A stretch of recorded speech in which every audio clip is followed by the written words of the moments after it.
Hello, welcome in another episode of Gorilla Sports Off Ice to kick off your Monday here. Jesse Montano and Meghan Angley got a fun show for you guys today. It is brought to you by Trusted American Mortgage. Go to trustedamerican.com right now. Their salary-based mortgage consultants want to help you get into a lower interest rate and lower your monthly payment. Again, go to trustedamerican.com right now to see how much money they can help you save today. Hello and welcome in. Please do not leave your luggage unattended on the station.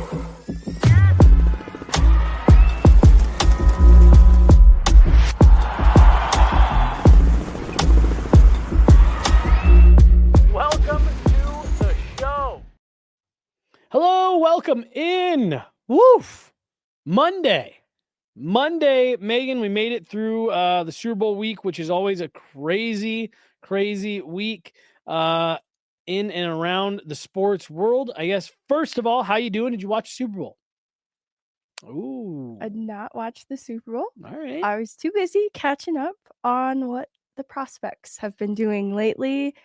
And personally, I'm very afraid to say this. I'm not a big football person. Yeah. See, Meghan, that's why we love you. That's why you're on this show. Super Bowl. I was watching Cal Ritchie highlights. I'm unfamiliar with the Super Bowl.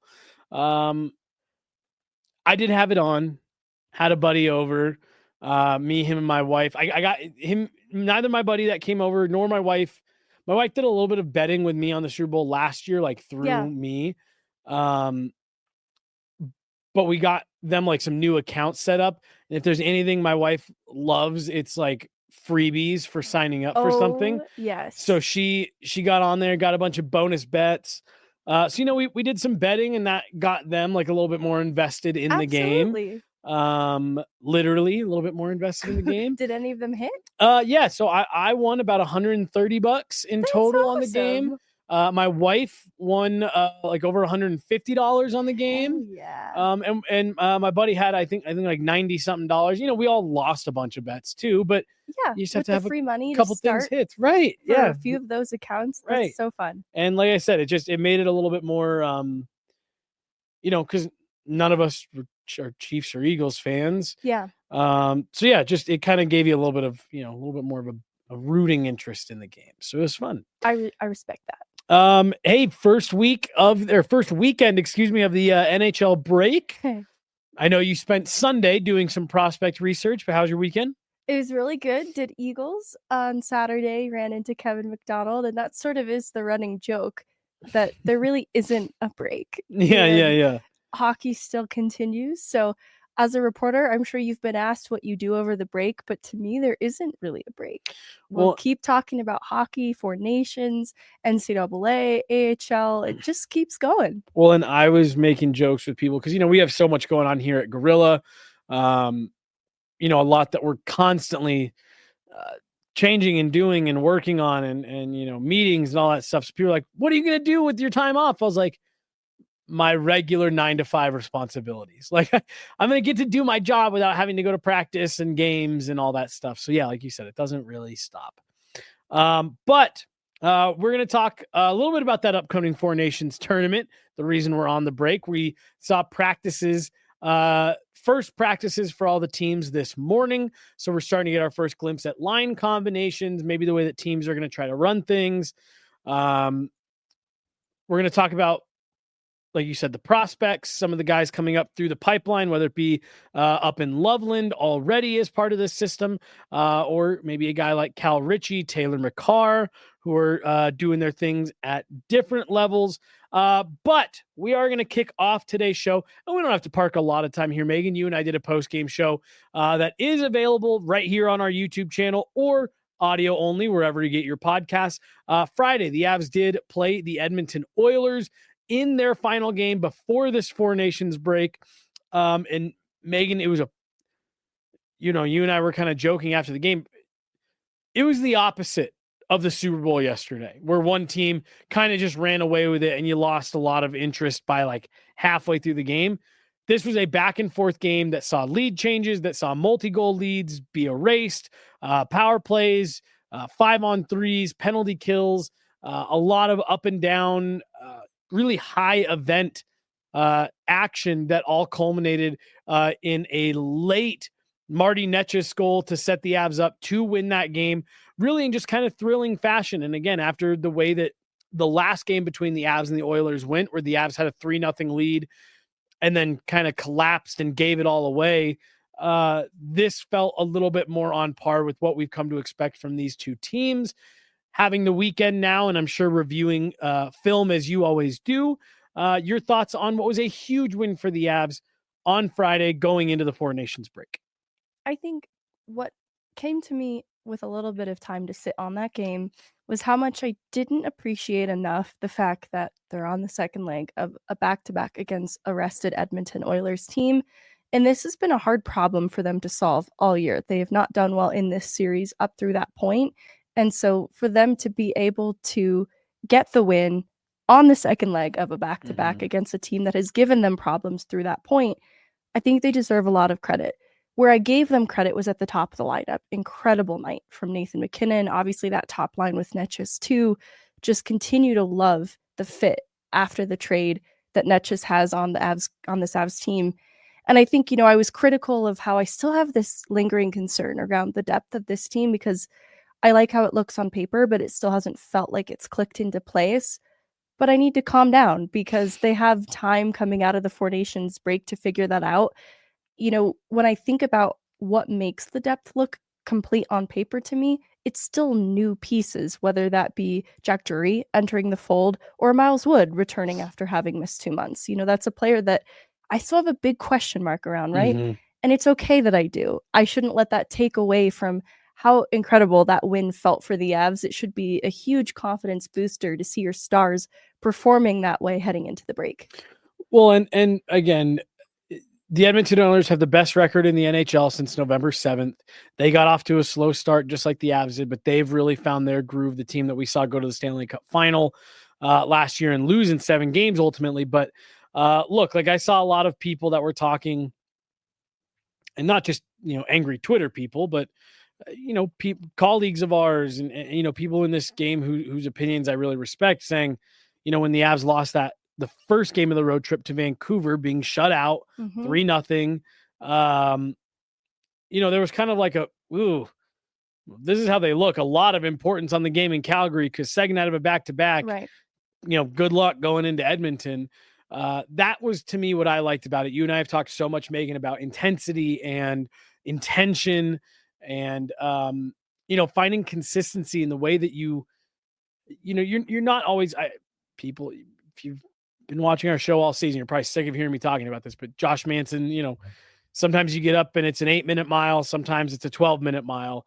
You're going to go through those stretches. I'm never expecting perfect hockey, even on a game, throughout a game. I'm never expecting a perfect game. I'm expecting there will be lulls and areas where, your details aren't at their sharpest. Even the game 2 of the 2022 Stanley Cup final where the Avs beat the Lightning 7-0. It's maybe as close to a perfect game as you can draw up. That's a game that you can still go through and find pockets where, the team could have been better, is my point. But finding a way to get to your A game is what I want to see the Avs really start to dial in here in the back half of their season. You're not always going to have your best start. You're not always going to have your best middle period. Can you find a way to get back to your best game and keep yourself in games? I think that was what the Avs did on Friday. They came out, good start, 3 goals in the first period. You end up building a 2-goal lead. Then you gave it away. And it would have been really easy in Edmonton on the road, second out of a back-to-back. Leon Draisaitl had just scored a brilliant goal to tie the game. McDavid hadn't gotten in on it yet. It would have been really easy to let that game maybe start to get away. The Avs tighten the screws, play a really exciting 20 minutes and get a win late. And I'd be remiss if I did not mention Mackenzie Blackwood. We mentioned multiple times in that post game that the Avs maybe aren't able to hold on there when Edmonton really pushes back, if not for some key saves by Mackenzie Blackwood. And with 4 wins on the week last week, including 2 shutouts, he is the NHLPA's player of the week. Megan, your thoughts on Mackenzie Blackwood, who obviously had, the back-to-back shutouts. But even in a game, he still gives up 4 goals against Edmonton. You used the word timely in our post-game show on Friday. He was making the big saves when they needed. Player of the week. I think he's been one of the best goalies in the league since arriving to Colorado. I think it says a lot about the stability that he brings on a nightly basis. It's a consistent result in terms of keeping games within a 1-goal distance most of the time. And to still maintain a .938 save percentage over the course of the week, even in spite of the Vancouver result, I think says a lot about him. Yep. And to get the back-to-back starts, there were some people who wondered, will Trent Miner get a look? It's a shame, too, that Scott Wedgwood wasn't healthy ahead of the break, but I don't mind them taking some caution around that. But that just adds some pressure then. Back-to-backs, Calgary and Edmonton for Mackenzie Blackwood from a goaltender perspective. That is just incredibly challenging. And Edmonton, a challenging team for him, too. I think they just kind of have his number in ways, but he still does just enough to get them a winning result, but I'd say even a little bit more against solid competition. I think that was the concern too, is coming out from behind the San Jose Sharks. Like, what does he look when the competition is steep? Because when you look at what he'll face in the playoffs regularly through a 7-game series, it's going to be the best of the best from that point on. And I think Mackenzie Blackwood handles himself with stability, with consistency. Yep. And it's something I've really appreciated about him. And I have to imagine feels really different for the team. Well, and I do wonder, just hearing you mention that, like, I do wonder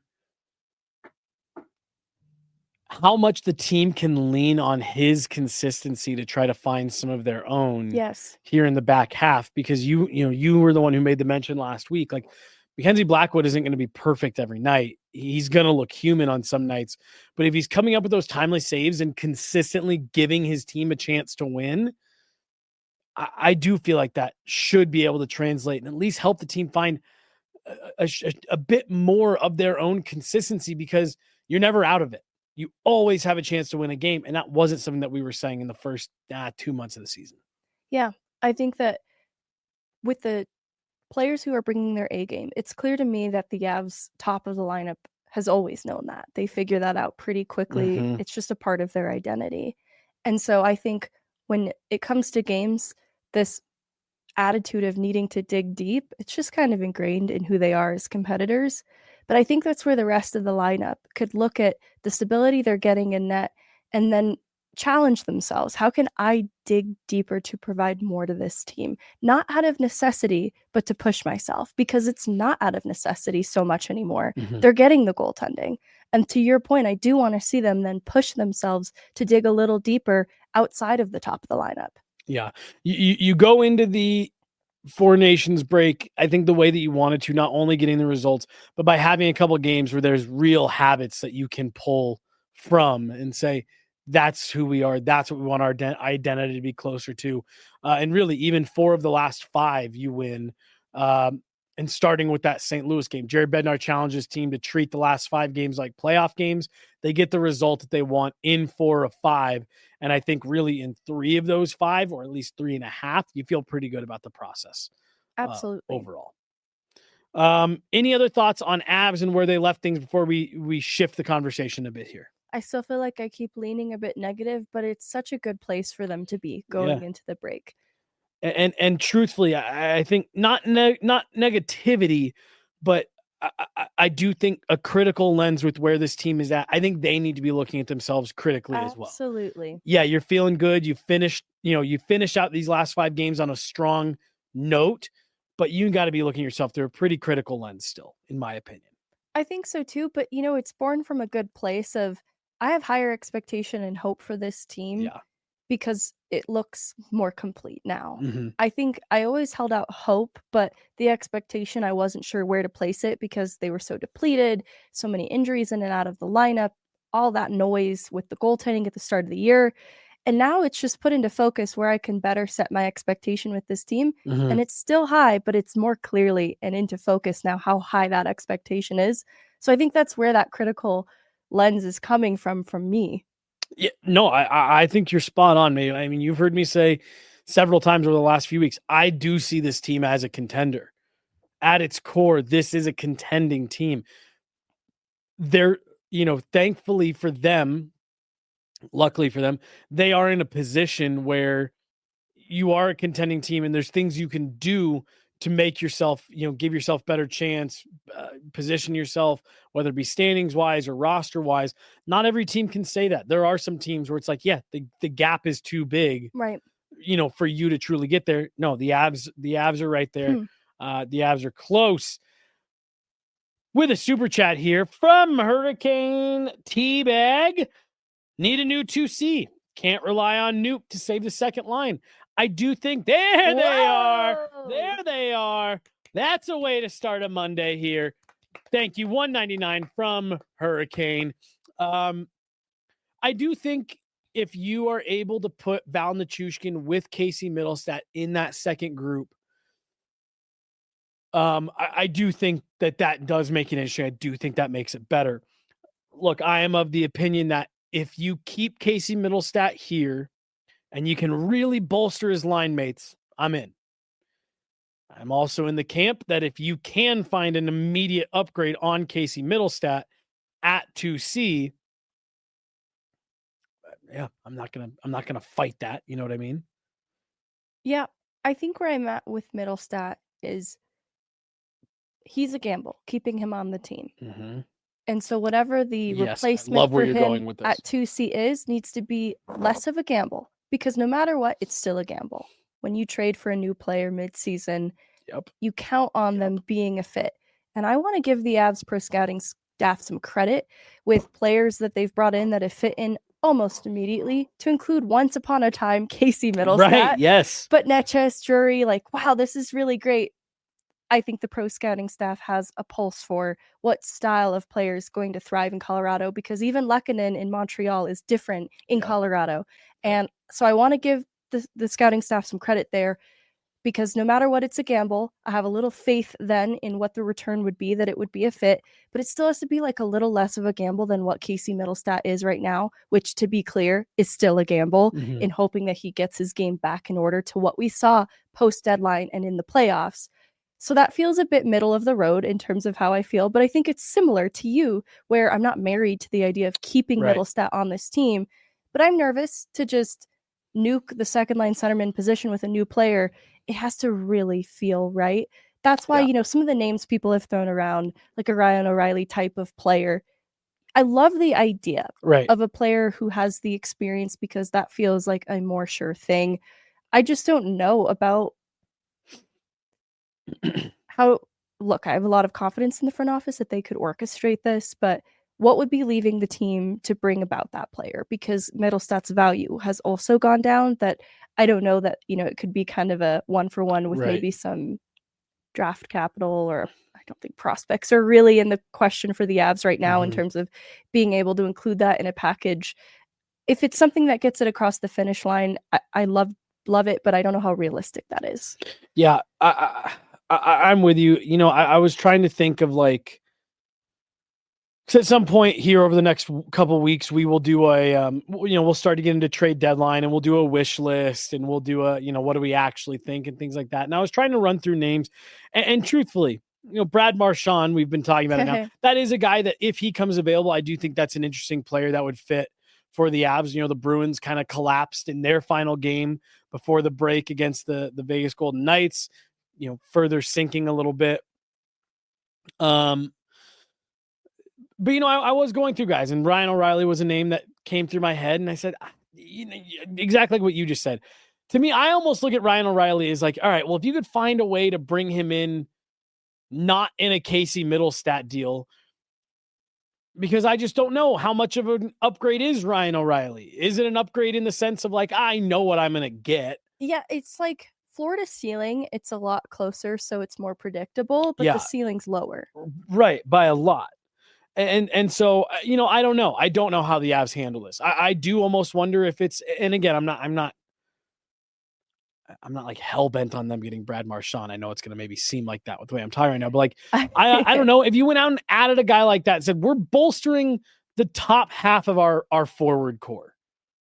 and we're going to worry less about who's playing second line center, and we're just going to really bolster our core, the top half of our forward group, and use a guy like Brad Marchand as an example, who can play in the middle, can flex off the wall, can score some goals, has an edge. If you were going to add a player like that or another player in that category where it's like, yeah, this is a really strong two-way player, then yeah, just leave Casey there. Who cares? But if you're not going to do that, then yeah, I think you need to address that 2C scenario. Or if you're not going to mess with forwards at all, you got to really shore up the back end. Like really shore up the back end. Yeah, that's where I still feel in my heart changes the complexion of the forward group. When you shore up the back end, I think that they're just more complete five-man unit on the ice, and it leads to better possession all around.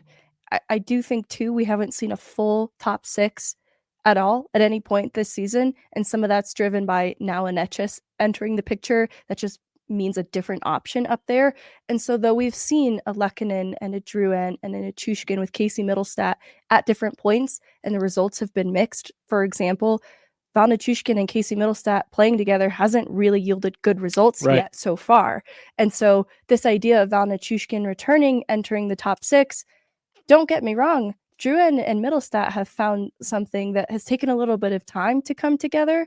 And so I wouldn't mind revisiting that, but I also have not seen Netchis play with Casey Middlestat. And so I kind of want to see, with the full picture of the top six, how do these pieces come together and who best complements one another without sacrificing what's been working on the top line, which is interesting, right? Like, you want it to be balanced and maybe distribute the wealth a little bit, but you also don't want to sacrifice what's been working so well between McKinnon and Netchis. Here's one in the chat that I know I think I know what your thoughts are. I've seen it. I've been ignoring it. What if they did Middlestat for Zegras 1-for-1? I hate it. I hate it so much, you guys. And I figured you would. I just thought I had to throw it out there. I've been yapping in Ballerina parking lot over this. Jesse knows how I feel over Trevor Zegras in Colorado.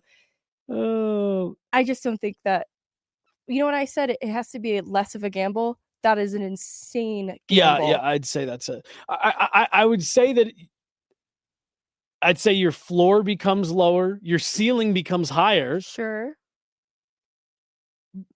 But I just feel like you really, if they did that, I would be fine with it. I would feel the same way that we're talking about Casey Middlestat right now, where it's like, okay. I'm reacting so strongly. Like, I would quit Abs Media if they did. No, but like, I would just truly look at that as like, yeah, you didn't solve anything. You just reshuffled. And it feels like you've added a landmine into the middle of your lineup. Now I will say, and just, we don't have to talk about Trevor Zegras anymore, but I will say I genuinely do think, and I told you this in the parking lot the other day, I think he would be the ultimate boomer bust in Colorado. He would either be great and he would be in a winning environment, and the demand of Nathan McKinnon and Cale Makar would resonate, and he would take his game to a new level, and he would score all kinds of highlight reel goals and blah, blah, blah. Or it would be the ultimate crash and burn flame out, where he would take his ball and go home because I'm not getting yelled at by Nathan McKinnon, and the Jared Bednar commitment to a 200-foot game would not resonate, and da-da-da-da-da. So like I said, I truly do think that if you swapped Casey Middlestat for Trevor Zegras, you'd go from a floor that's here and a ceiling that's here to a ceiling that's here, but a floor that could potentially be way, way below what you were hoping for. Hurricane Teabag. Another super chat. Thank you so much. Look, this isn't personal to you at all, Hurricane Teabag. I just have strong feelings about Zegras and his fit here. Yeah. Even if he cuts the mullet. Because here's my fear. I think it would immediately be boom. I think there would be highlight reel goals, plays. And then I think there would be, though, this other shoe waiting to drop of bust, because I think it would temporarily work for Zegras in Colorado. I think there would be a bump because of the talent around him. And I think playing for a winning team would feel really good too. But I think this is the player that, just my perspective, eventually tunes out. He tunes out leadership. He tunes out coaching. And when that happens, that's the bust moment. And it's just that it's not a play fit that worries me. It's an attitude I don't fit. even think that's your perspective, Megan. I just think that's what's happened so far for Trevor Zegras under What a if couple. Terry comes with Zegras? All right, now we're talking. But like, he's now done this with a couple different coaching regimes. And like his time in Anaheim has just gone from like crazy exciting point producer to underwhelming. And Greg Cronin gets there and it got really exciting again. Yeah, he liked Cronin at first. And now it's back to very underwhelming. Yeah. Wow. 31 games played for Trevor Zegras in 23-24. 31 games played, 6 goals, 9 assists. So far this season, 32 games played, 6 goals, 9 assists. There's just, there's been the rumors attached to him now for over a season of wanting out of there. And he's a young player, so I don't want to come down too hard on him either. Just, to me, that's not a player with a winning attitude. That despite your environment, if you're in an environment that is in a rebuild stage, why aren't you doing everything you can to get better and be an impact player, right? I look at Nathan MacKinnon and his early years with the Avs. What they were going to become one day wasn't set in stone. He had to be a part of carving out that path, blazing that trail. Totally. And it was who he was that just losing felt bad to him. He was allergic to it, right? And so he just made himself better. He did everything he could to grow as a player and just compete. And he learned along the way what worked best for him, but I just don't see that in Zegras.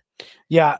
Like you said, him wanting out of there is what does make me think it would be interesting, but there's a whole lot of caveats that come with that word interesting, Megan.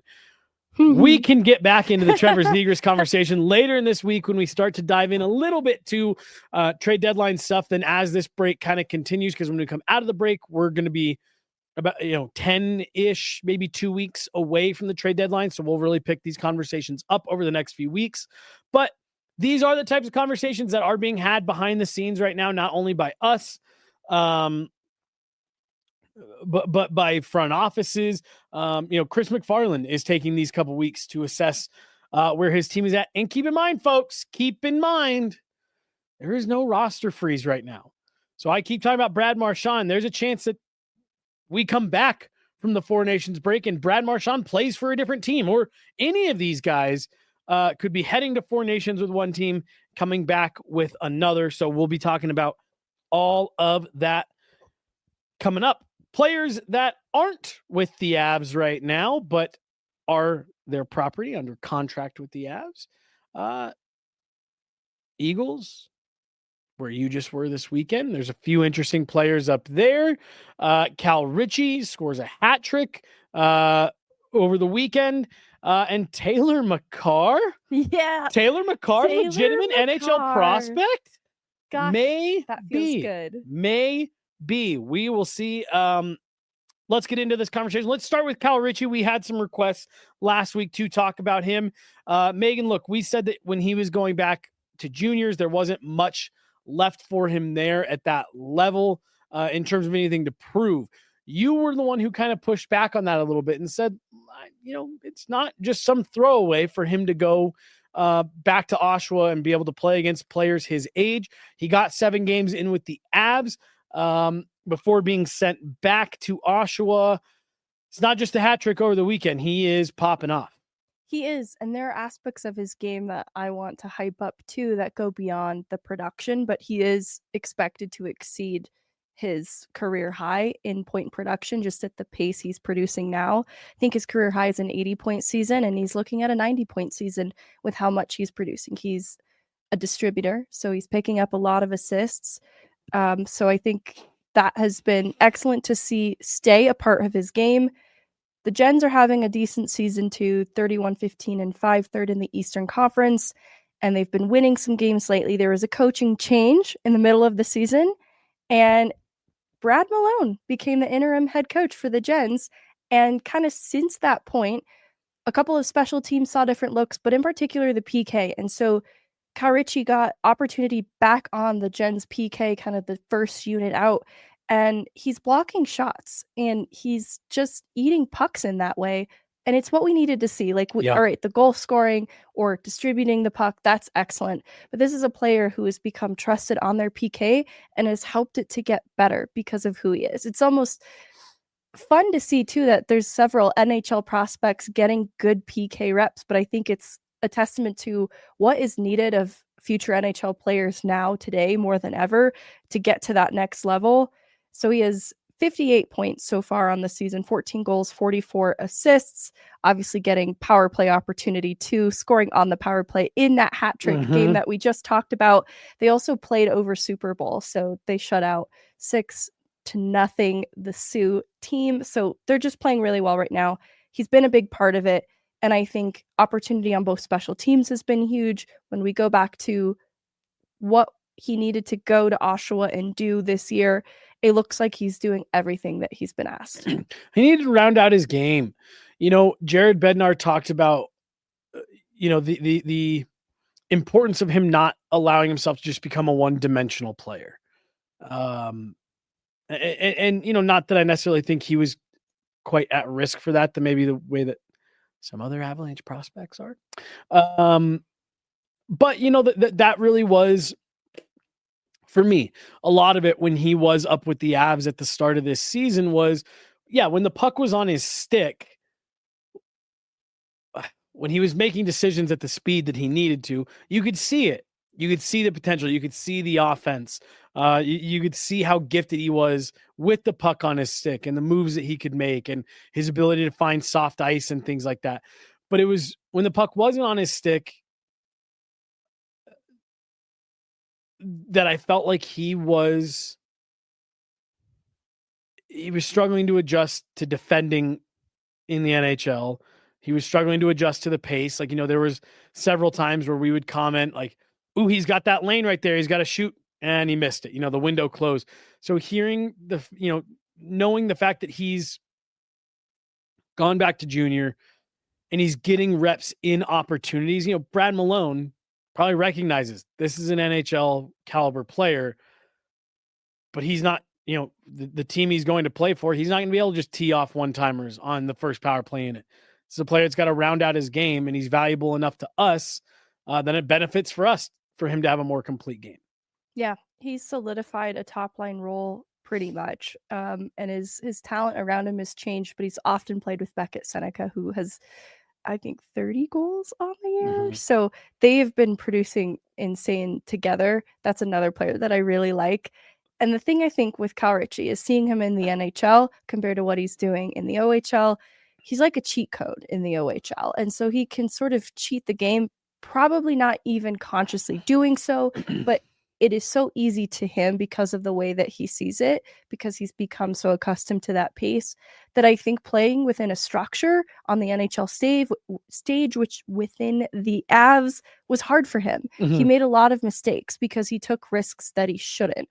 And I think that getting the reps that he is, the trust and the responsibility on the PK helps to fine-tune that aspect of his game and get comfortable playing within a structure. Well, and I remember Jared Bednar talking about the fact that they wanted to see more confidence from him. That when he's at the junior level, he demands the puck and he controls the play and he sets the pace on the ice. And that, at the NHL level, he wasn't doing those things. And those are his identity. That's who he is as a player. That's what's gotten him here. And so again, I think maybe him being able to see, I can round out my game and still do those things that make me an elite offensive talent. That's good for him. I think it's great. Cal Ritchie, this is his final year of eligibility at the major junior level, so he will be able to make the jump to pro one way or the other next year, whether that be for the Avs or some American Hockey League reps, which I personally felt like what was probably best for him this year, but we have a silly rule system. Another silly rule system is that one that exists between the NHL and the NCAA, which is where Taylor Makar resides. No longer with UMass. He is playing for the University of Maine, the Black Bears. Meghan, this has been such an interesting prospect to follow. When the Avs drafted him in the 7th round, a lot of people really kind of looked at it as like, they threw Cale Makar a bone. They drafted his brother. Well, the Cale Makar contract happened around the same time, right. So they're like, all right, was this unspoken a part of the contract, right. which is mean. I don't mean that. No, but I mean, like that was conversation that was out there. People said that. I'm with you. I don't think I don't think Chris McFarland and Joe Sakic care at all about drafting your brother in exchange for, but I genuinely did, Megan. You know how I feel about draft picks, especially once you're into the 7th round. I really did like, oh, what a nice gesture for them to draft his brother. We saw him at that first camp and it was like, yeah, that's definitely not Cale Makar out there. Big kid, great size. And he went out and really nothing special at all. Nothing to write home about his first year at UMass. And then his second year, it was like, okay, all right, maybe this is turning into a little bit of a player. We heard some buzz from guys like Brian Wilsey, head of Avalanche player development, talking about like, yeah, this is maybe rounding out into a real prospect. Things didn't maybe go the way he wanted to at UMass last year. He's at Maine, having a career year for his collegiate career. Is this an NHL prospect, Megan? He is. And I want to go back in time with you in the same way, because I remember feeling the same way after some of those dev camps, that I had genuine concern that this wasn't an NHL prospect, that he'd be looking at a pro career, but it would be kind of limited by potentially the East Coast League, maybe the American League, which is really crazy. But I want to be fully honest with you. That was what I saw out of, I want to say, the first 2 dev camps. I don't think that's crazy for you to say at all. But then he has the sophomore year that he has at UMass. And I think, all right, 10 goals on the season. And he's getting top line reps after being a healthy scratch oftentimes the year before. This is interesting then. When he's found some chemistry with his teammates, he can really be a difference maker. But that next year, things just, in terms of utilization, just went back. And I don't blame him for entering the transfer portal and going to Maine, because I think when you look at the utilization, I think even Taylor Makar identified, this isn't getting the most out of me. I have more to give, as evidenced by last year. And so he took a chance on himself. And I have to imagine this was a really hard decision to make. 100%. Because he had friends. He lived with his line mates that he found success with during his sophomore year. And he had history through his family. At UMass, that program obviously served Cale Makar so well. Well, and not only that, but Cale Makar served that program extremely well. I have to imagine, you walk through the halls and there's probably plaques with Cale's name all over everywhere. And I imagine that was cool. But when you're not being utilized and you're not going to impact any sort of history books in the same way, maybe there was this, I don't need to be married to this program. I want to go forge my own path and kind of find my own success away from the shadow of my brother. And I think that probably was a hard decision to make, but he talked to me at Dev Camp this year, and he talked about just needing more opportunity. It was like being recruited all over again and entering the transfer portal, and he wanted more opportunity on both special teams. He wanted more minutes. He was hungry for it. And I think, you know what? It's fair to say when you had the sophomore year that he did, it was fair to want that for himself. And he also talked about Andrew Cogliano, working with him. And that kind of was the first time it was put on my radar how closely Cogliano was working with the prospects. And it was from Taylor Makar first. And I thought, what a great guy to be learning from. And I just look at the year that he's having on the heels of having worked directly with Andrew Cogliano. And you're right. It's going to be a career high in every facet of the game for Taylor Makar at Maine this year. He's had top line opportunity. It's been in the top 6 conversation consistently, but he's also getting the PK reps, which I think when you look at what a future role on an Avs team would even remotely look like, he does have to sort of follow like a Logan O'Connor mold. Yep. but he's in the NHL conversation, in my opinion, because of the difference maker in games that he's been. I know this like recent stretch, which is sort of what put him on our radar for this show, has been kind of insane. He's had 2 shorthanded goals, which is like the second most on the team. So I love the like Logan O'Connor direct comparison there. I think it was like 5 game winners on the season, 3 in his last 5, 13 goals, 10 assists through 27 games. It's just been different for Taylor Makar this year. Well, and I want to go back to, because I was going to bring this up, that how tough it must have been for him to leave UMass. Not only everything that you just said, and I'm sure pictures of Cale and plaques, and I'm sure there's stuff up all over at least those facilities.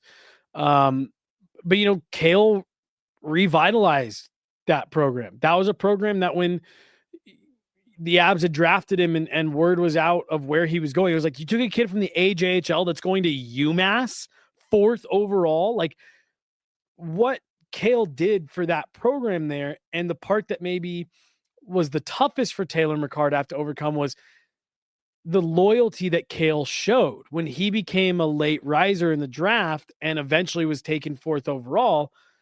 Yeah, suddenly North Dakota's calling and DU's calling, and Miami, Ohio's calling, and BC and BU. All these other big name programs are calling Michigan, saying, we're going to get you to the NHL. And Cale Makar very publicly came out and said, like, no, I made my commitment. I made my commitment to UMass, and I'm sticking with it. Like, so there was even a family, not only everything that his brother did to help the program, but there's also a history of his brother turning down other offers to go to UMass, to stick with his commitment. So for Taylor to do that and to be able to recognize what's best for him, I give him a lot of credit, first and foremost, for saying, yeah, I've played 3 years here and given everything I have to try to continue, what my brother did before me, and they don't see the value in it. I'm going to go somewhere else and put that value on display. To me, I think this move for him has put him in the legitimate prospect conversation. He is a senior at Maine. So like, this is a guy that I am looking at saying, yeah, let's get him in the pro circuit. See how he does with the Eagles at the end of this season. Can he hang at the American League level? Does he need a little bit of time in the E for a bit, And I've changed my mind. I think this is a player that could go to the American League at the end of the year. This season. And he should still have eligibility, I want to say, because of COVID, if he wanted to go back one more year. I'm not 100% on that. But even still, I think the American League is ready for him at the end of this season. Well, and to me, let's start get you into camps and get you in with these pro coaches and full training camps. Get in some full camps and things like that. Like, look, if there's a spot for him to go back to Maine next year, and that's what everyone thinks makes sense, then great, do it. But no, I think it would make sense that if at the end of the season they got him under contract and Taylor Makar is playing up in Loveland at the end of the season, if nothing else, for those last, whatever it usually ends up being, anywhere from 5 to 8 games, depending on how late the college kids play. But no, I think the Avs should be really excited about the fact that you've taken, genuinely, I'm not trying to be mean or funny or anything like that, what was really looked at as kind of like a nice thing you did for a current player in your organization, and you potentially have an NHL, if nothing else, an AHL level prospect on your hands here. And for a 7th round pick, you will take that. Absolutely. Like, the bloodlines aspect of it is so fun. Right. But to your point, I'm being fully honest. In the beginning, I didn't see an NHL player at the end of this.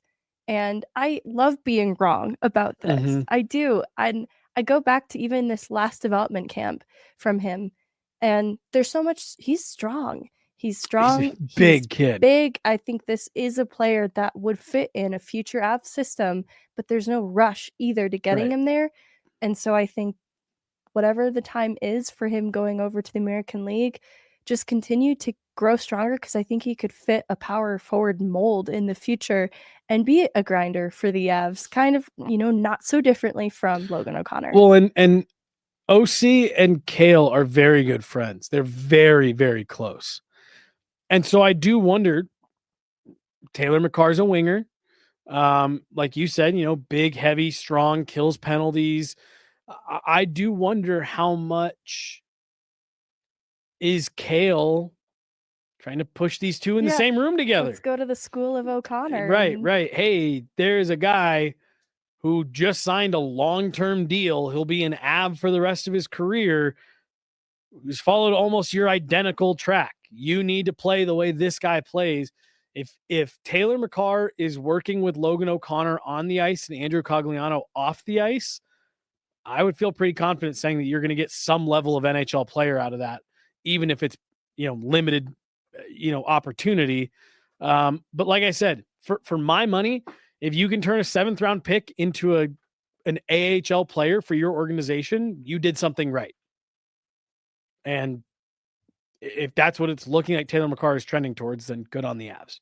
Absolutely. And Andrew Cogliano in the mix. Another guy that he should definitely be learning from. Right. That's what I'm saying. Especially at the end of his career, like who Andrew Cogliano was at the end of his career is who I want Taylor Makar to become with, more legs under him, more youth, obviously, but the work ethic. Yep. 100%. Like I said, if you can learn from Andrew Cogliano off the ice and work with Logan O'Connor on the ice, Taylor Makar is going to be in a good spot. I like that. You were just up in Loveland over the weekend. Who's jumping off the ice to you up north? Or is there anybody who you was hoping would be jumping off the ice a little bit more to you at this point in the season than they are? The person I had in my notes to talk about is Jean-Luc Foudy, because he missed almost a month of the season early on. And in the games that he's played since, 27, he's 3 goals and 10 assists. 3 goals. He just scored his 3rd goal of the season on Saturday. 5 points, though, in his last 5 games, and he's been on the top line now the last couple of games. And so I think when I look back to other games that I've seen with Foudy and them, I've been a little bit confused as to where he's at this year. And it's because of how he's playing looks confused in ways. Like, there are all these pieces that he's built into his game, and it just felt like he was needing to pick them back up and put them back into his game after coming back from injury. And so I was a little nervous. Like, he's put a lot of work into rounding out his game to being a more complete player who doesn't hang on the perimeter and drives inside ice. He's going to be aggressive on the forecheck, and he's got to be good in his own end too. And so I just feel like he looked a little bit flighty, a little bit loose out there earlier in the season. Seeing him more recently, I think he's put those pieces back into his game a little bit better. Still prone to some mistakes, though. There's a bad turnover in the O-zone, but he redeems himself, and he's standing up for himself. He's battling for pucks in the corner, and he eventually, so he gets on the score sheet on the Phillips goal off of a really great read. And the way that the two find each other on the ice is classic Foudy. Foudy, in Phillips' own words, is a cerebral player. And I do love Foudy's playmaking ability. I think that his ability to find seams in the O-zone through traffic is a strength of his. And so I saw that on Saturday, which was great. And then he just nails a one-timer to get his own goal, that 3rd goal of the season. I feel bad, driving home that it's only his 3rd goal of the season. But that's where with Foudy, it still is a little bit confusing. I think missing time has been the most harmful thing to his development, because I see a player when he is in games more consistently that has a maturity about him, even though I describe him as being a little bit silly and goofy. On the ice, he's a mature player. And sometimes I think that he just needs really clear guidance on what his role is. And because they're trying to add things into it, I think he just gets a little confused with the feedback sometimes, but he thrives in a top line role with good players. And I think you see the playmaking on display when he's in that place. It's just tough because that's not what the Avs would need from him. So I'll put a question mark by Foudy, but I want to shout out 5 points in his last 5 games, and he's doing good things at the top of the lineup. Can you tell me about Adam Scheel? He's a goaltender. Because he's having a very good, at least stretch right now. But this has traditionally been a East Coast American League type guy, had a very good college career. He's only 25 years old. but I've definitely seen some excitement around him, just some of the results he's driving recently. Is this a real goalie prospect, Megan? I'll say I'm not sure. All right. That sounds I think no, mean, but the winning results are there for Shield this year. Mm-hmm. What is interesting is the goaltending rotation has not been what the Eagles expected it to be, and so it was a little bit born out of duress, but he's assumed the responsibility wonderfully. I think his record's 8-1-1, 913 save percentage I'm seeing here. And so he stepped up in net for the Eagles when they didn't have any other choice. Trent Miner, he's getting yanked up at times to the NHL to back up when there's been injury and things like that. And similarly, Mandalisi, he battled some injury at points and then he was on bereavement leave. His grandfather passed away. And so I looked at the transaction log and they had somebody signed to a PTO, a goaltender who's like 40 years old. I don't mean for this to sound mean. I was like, what is going on in Loveland right now? And so they're like, all right, we've got Adam Scheel here, and he has stepped up in huge ways. He earns the back-to-back shutouts and has been a stabilizing force for them in net. So I just haven't seen a lot of him, I think is where I want to be fully transparent to like weigh it either way. And he has a track record of getting in some American League games, like not so differently from a Trent Miner trying to break through the East Coast barrier. And I think with goalies like that, it just takes opportunity. Like Trent Miner was supposed to have that opportunity this year, and I think things have been a little weird for him. He's getting yanked around a little bit. And seeing Scheel at the American League level, I would say he's American League goaltender easily. Yeah. He's just someone that I thought was just an interesting player to talk about quickly because, again, he's been a pro goalie for a few years now, but he is still only 25. And I definitely think when you see some of the results he's driving lately, it at bare minimum begs the question of who is this guy? Do we need to be paying any attention to what he's doing? He's not the step goalie, the goalie that stepped up. Yeah, he's the goalie. I love that. Megan, any other thoughts before we get out for today on anything going on with the Eagles or just any prospects that folks need to be keeping their eyes on? I wanted to ask you if you had any thoughts about Chris McFarland being at Columbus pretty consistently here recently. If there's anybody on Columbus you'd have interest in, if you want to play the guess it game as to what he could possibly be interested in. That's what I'm going to pull up really quickly. I don't.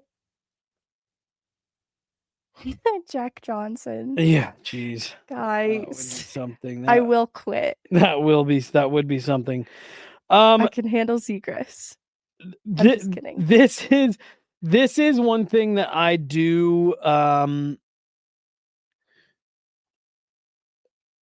It being Columbus in particular, I put a little bit of, take it with a grain of salt. He has ties. He has such deep rooted ties in Columbus that like Chris McFarland could just be at home visiting and is like, well, I'm going to make use of my time being here. Right. Again, the fact that it's Columbus specifically, I'm not saying that it's nothing, but that is the one where it's like, yeah, if nothing ended up coming from that, I would not be surprised. I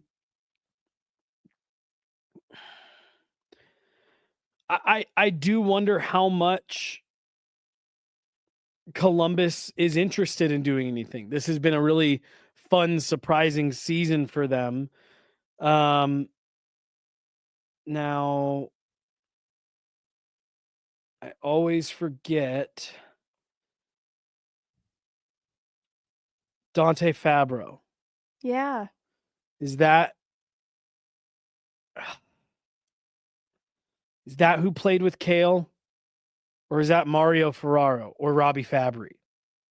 So Dante played out of Boston, so it wouldn't have been him. Okay. Because there's 3 different Fab players that have Fabro, different endings to their names. So Nashville gave up on him, and he has thrived in Columbus. And I always wondered why Nashville gave up on him. This was a defenseman with higher upside than I think people gave him credit for. So I would be intrigued, but it does feel a little bit like that's not what the Avs want right now. I think they want a little more certainty. Yeah, I don't know. I've seen Provorov as a name that's been out there for the Avs. I don't know. I just, like I said, I almost look at that as if I had to bet on why Chris McFarland was at Blue Jackets games, I'd put my money on he was back home and there were a few teams coming through Columbus and he was like, yeah, I'm going to go do some homework tonight while I'm here. Utah and the New York Rangers were the teams, if that changes anything. No. Not really. No.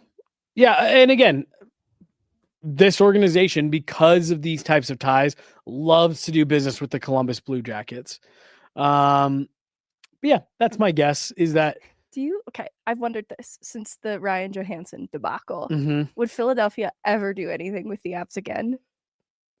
Yeah, because I also think part of the issue is when the trade was made, everybody, I think, including Ryan Johansson, gave the thumbs up. Like, my understanding is that there's no, like, I don't think Philly feels any ill will towards Colorado because when it went down, everything was on the up and up. It does feel like it's pointed at Johansson It personally, right? It wasn't until they went to reassign him that it became an issue. Like, I'd be willing to bet that when Ryan Johansson heard he was being traded, he was like, oh, well. And then he probably heard he was being put on waivers and was like, fuck that. I'm not going to go ride the bus.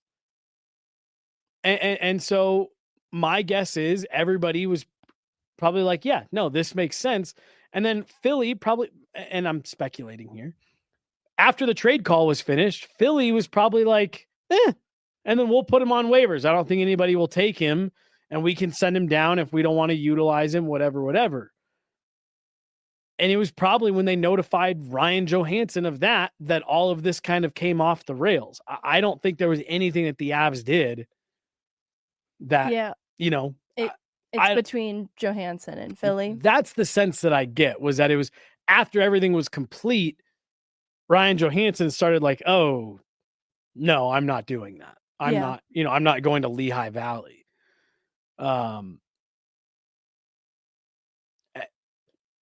I mean, we saw Ryan Johansson limping around the practice facility all the time.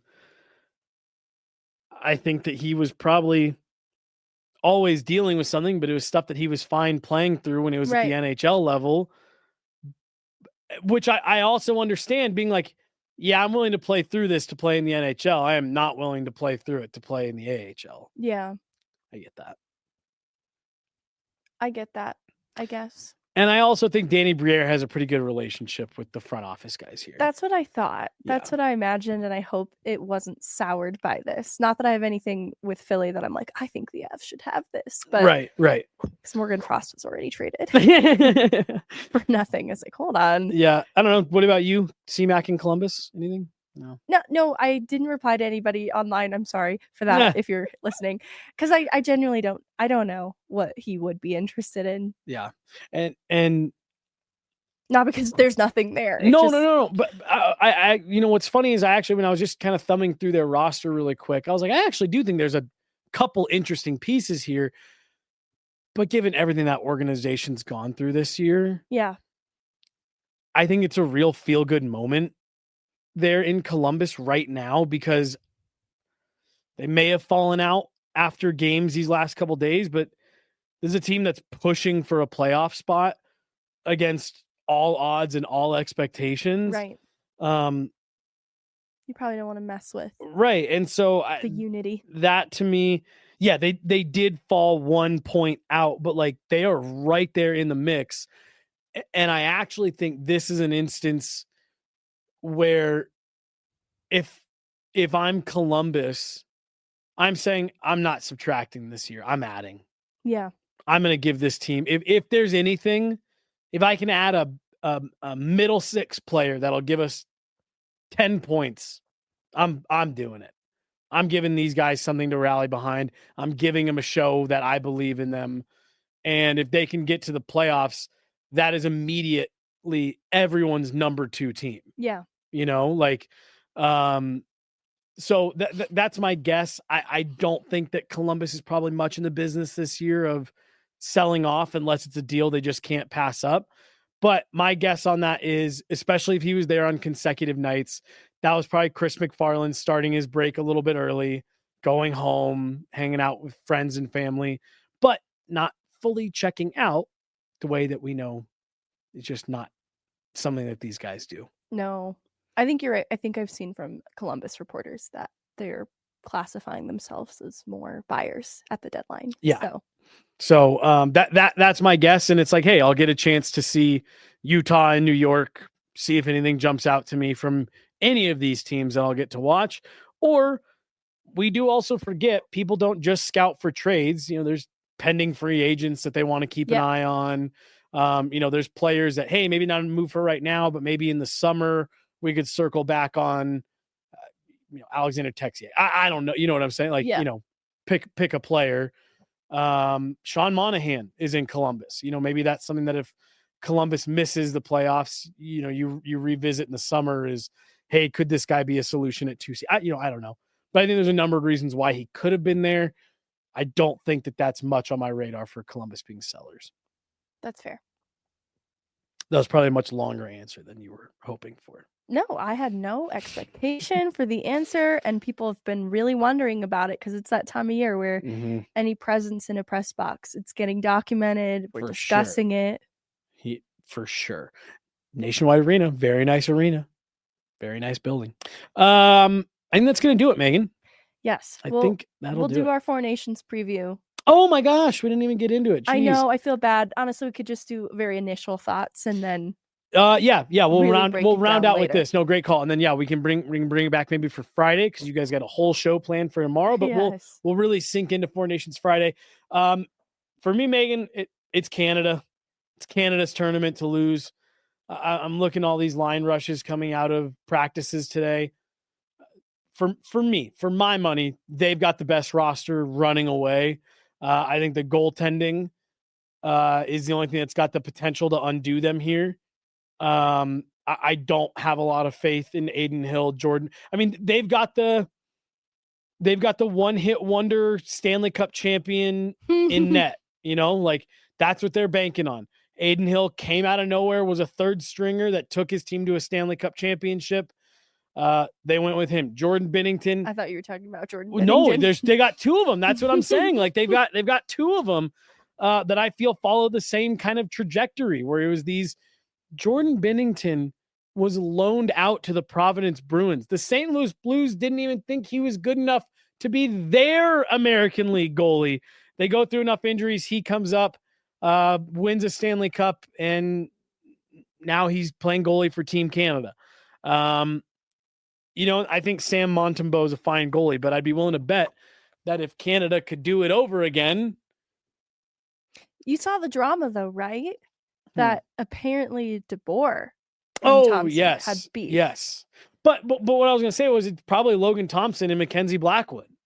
Oh, I like this. Hot take alert. If Mackenzie Blackwood. If they could do it over again, I'd be willing to bet that it would probably be Sam Montembeault, Mackenzie Blackwood, and Logan Thompson. How do you feel about like a personal beef dictating a decision in net on a best tournament? To me, it's like that feels like you're losing the bigger picture. Well, I was going to say that for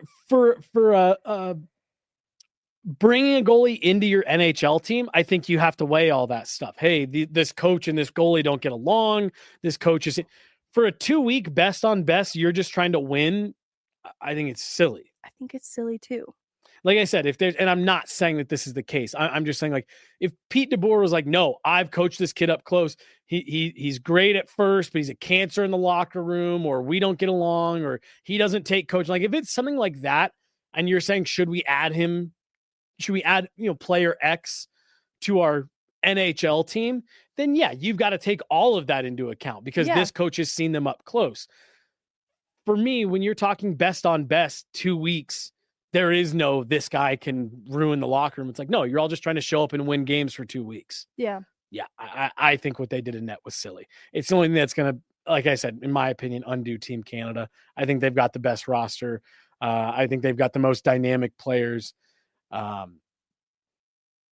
got to be able to keep the puck out of their net. Yeah, I think goaltending is what gave USA the edge to me, Mm-hmm. but the loss of Quinn Hughes is Right. a little bit sad. I think that makes the overall big picture a little tougher for USA. I still think they're still pretty deep at the forward side. It's just the top heavy talent for Team Canada is kind of insane. So I'm just excited seeing some of the power play projections coming in for Team Canada. Yes. Sid, McKinnon, McDavid, Makar, Sam Reinhart is PP1. I love this. And that's where I sit there and it's like, yeah, I think Team USA is good. I think Team Sweden's good. Finland has lost a ton of players to injuries. Hits, I feel tons of players to injuries. So there's only one player who has played games in the NHL this year who's Finnish, who has not been on the roster. And I can't remember his name. Younger kid, Jets prospect. Is this what you were trying to tell me before the show? Yeah. There's only one Finnish player who's played NHL games this year who has not been on the Finnish Four Nations roster at one point. All right, I'm trying to go into my. But I think all the rosters are fun. It's just when you get to the top of Team Canada, it's like, yeah, nobody can touch this. Nobody can touch this. Interesting. And yeah, they're for me, they're the team that I think is going to win. I think they're going to be a ton of fun to watch. I'll be tuned into all of the Canadian games for sure. And I think watching them play Team USA is going to be a ton of fun. But it all gets started Wednesday, and I'm really looking forward to it. Me too. And glad to see Rantanen should be playing in it. I know that got dicey down to the wire. Yes, and they actually did confirm today that barring anything happen between now and Thursday, he will be in the lineup. Finland, USA on Thursday. Yeah, and I want to find the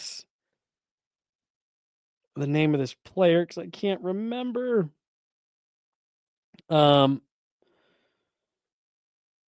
Yeah, doesn't matter. But Finland's gone through a ton of injuries, but it should be a fun tournament either way. I know people don't super care about it, but I think it's going to be fun hockey to watch for a couple weeks. Absolutely. We will get more into it after we got a couple games under our belt on Friday. But Megan, you and Chloe, who is running the board today, will be back at it tomorrow for Pucks and Prosecco, episode 2. Kim Weiss. Yes. Interview with... Whoa, spoiler alert. I'm just kidding. I'm just kidding. Sorry. Fun interview coming your guys' way tomorrow on Pucks and Prosecco, along with some great conversation. And then Megan and I will be back at it on Friday, breaking down Four Nations. That'll probably be a Four Nations heavy episode after we get a couple games in. But she is Meghan Angley, Chloe Thiel behind the glass today. I'm Jesse Montano. Thanks so much for tuning in, guys. Have a great week. We'll be back at it tomorrow. Chat with you guys soon. Have a good one. Bye.